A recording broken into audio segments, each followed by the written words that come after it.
கொண்ட யானை வாழ்ந்தது. அந்த யானைக்கு எல்லா விலங்குகளும் நண்பர்கள்.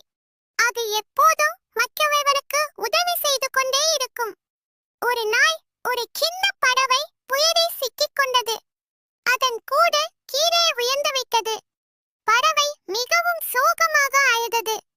அதை பார்த்த யானை, கவலைப்படாதே, நான் உனக்கு உதவுகிறேன் என்றது. யானை தனது பெரிய தும்பிக்கையால் மெதுவாக அந்த கூடை எடுத்தது. அருகில் இருந்த மரத்தில் பாதுகாப்பாக வைத்தது. பறவை மிகவும் சந்தோஷமாக, நன்றி நண்பா, நீ இல்லை என்றால் நான் என்ன செய்வேன் என்றது. அதற்கு யானை சிரித்துக்கொண்டு, நண்பர்கள் இருக்கும்போது பயம் வேண்டாம் என்றது. அந்த நாள் முதல் யானையும் பறவையும் சிறந்த நண்பர்களாக வாழ்ந்தனர். காட்டு விலங்குகள் எல்லாம் அவர்களின் நட்பை பார்த்து மகிழ்ந்தனர். கதையின் நெறி: உடன்